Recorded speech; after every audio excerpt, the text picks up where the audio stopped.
Zviri sefai? Sekondari. Hapana, munoitwa ani kwenu? Inoitwa Ras Chibhuru. Oh. Zita renyu chairo munonzi? Zita rangu chairo rinonzi Richard Romeo. Oh, munoita nezve? Ndinoita nezvemusic, ndiri muimbi. Munoimba music yakaita sei? Imba Zimdancehall. Oh. Zvinofadza vanhu? Vanhu vandosipakwa mudara. 2019 ndine more fireworks. Makatombokwira pastage muchitonakidza vanhu? Mabackwards uku ndatombokwira asi this 2019 ndine more improvement. Handiti? Chimboti paya kakudhara kamakamboimba? Alright. Chema wakanyarara Jam family Twengosi Ras Chibhuru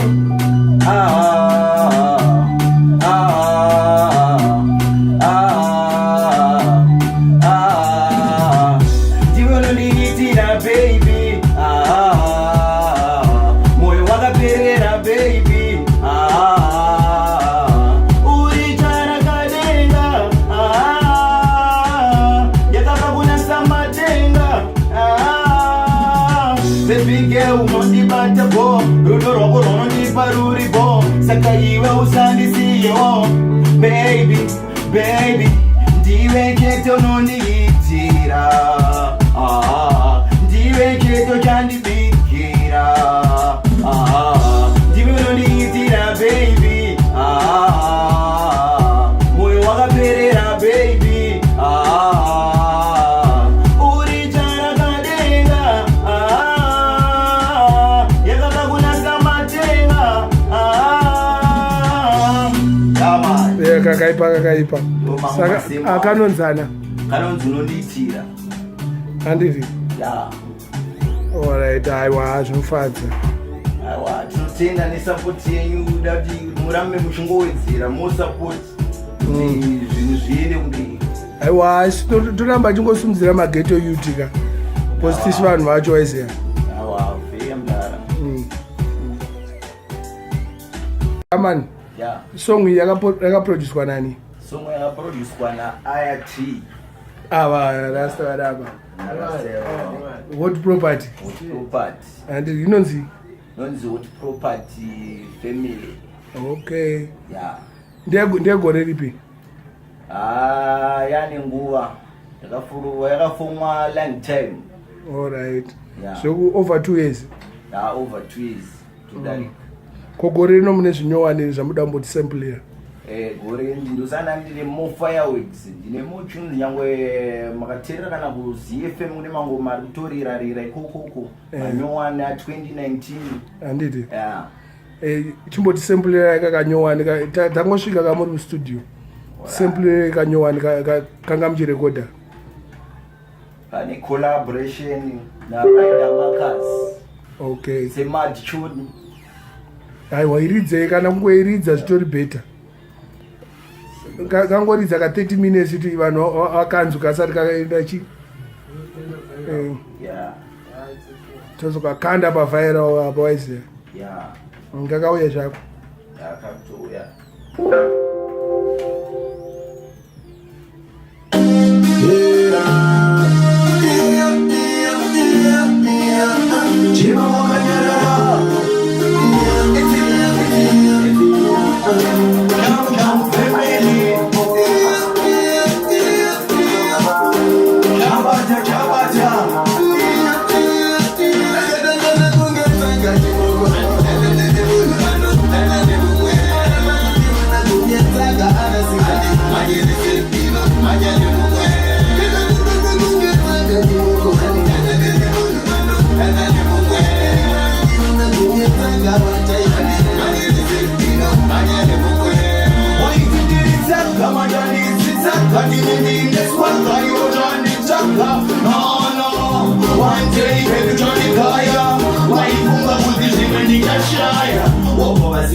Nakakuona kuti iwe hauzi right baby girl ndatoka yangu time singa kuti inini handisi right ya kakaipa kakaipa saka 2019 acho akari kubuda muna February kam ya mai manje hapo manje hapo aiwa takakamirira tone mo chunzi pamberi papapa chazoona nemamwe mabig artists like chairman nevamwe wangodaro tichange tiripo pamberi nawo papa macollaboration. Chairman ndiani manje? Killer T. Alright. Yeah. Aiwa zvinofadza. Ana Team Scatter. Team Scatter. Yeah. Wali msalad wedo kuti property. Benda Team Scatter uone kune vanhu. Wali msalad wedo. Never side pakati pava. Yo. Big collaboration. Man. Ras Chibhuru dropping new stuff, good stuff, what stuff, man. New songs coming soon. He's dropping big stuff, man. 100. One msalad akasara Mbare. Man. Still get no matter who them no mission bowler trimming. Drop it there one bed where you go. Yeah. Saka those people pick up your crown. My name is Tim Scott. Alright, awite. Ko imimi dimani. Yeah, I'm the producer, man. I teach Chigz of the hard property. Saka mukubudisa zvinyowani iri dishi. Yeah, this year today a lot of rhythms are lined up. 2019 is our year. Yeah, today we want to drop with my singles and stuff. So fire for fire. And ko vanhu vanokubata ese kana vachida kuda uri kudo music. For Facebook, for Instagram, my phone number is like Kanori out of Zimbabwe +263 7139 16748. That's my number. You can highlight me with the button and we talk. And yes. awite.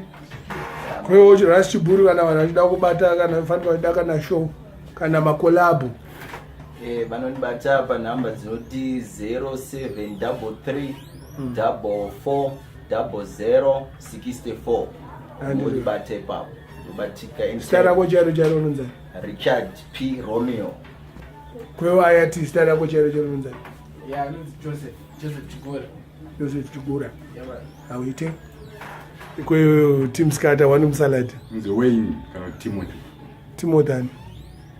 Timothy Carter makwiri. Instagram rako iri kuti Carter. Riri pa ididera na idinalata. Riri pa page. Any follower if you can pull up anything but the same stuff. Mimi mnaimba hip hop gani? Yeah, straight hip hop.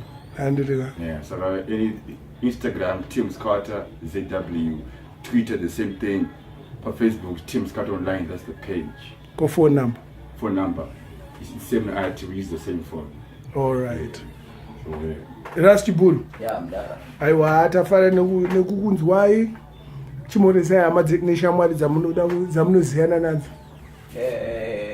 Ndinoti greeting to Crossfire, yo Jojola, Bazooka, yo Edward, nevamwe vese vanondiziva nemafans. Big up to you. Anditika. Yeah. Zvinofadza. Ayati. Yeah, man. Moresaka amaneshamwari. Yeah, I just want to big up everyone. I'm a supporter, family, friends, and everyone. My workmates and everyone. So, yeah, straight up, big up, Ghetto Crown to the fullest. Yeah, man. Saka ino studio yenyu inonzi Chigz, ndakanganwa kubvunza. What Property Music? All right. Yeah, What Property Music /IRT Production. Okay. Yeah, man. Team Scatter. Yo, what's up? Moresaka amaneshamwari. No big Mdara Tuku. From the bigger Sim, from the bigger Casper, the bigger Yen Mafanzam, and Simbisa. So, yeah, Simbisa Nation Makinyan. And I'm sure because this year I'm joining with my one. Anditika. Maita basa boys down. I want to clean that. Sharp. Thank you.